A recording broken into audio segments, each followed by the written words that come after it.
வெள்ளைப்பாகு தேவையான அளவு ஊற்றிக்கோங்க. நிறைய இருந்துச்சுன்னா கொஞ்சம் தோசை பதத்தை விட கொஞ்சம் கெட்டியாக இருக்கணும்.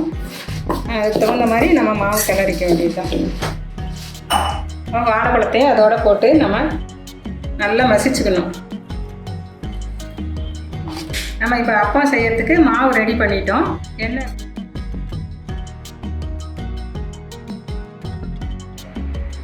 அப்பம் ரெடி பண்ணிட்டோம். சுவையான அப்பம் ரெடி.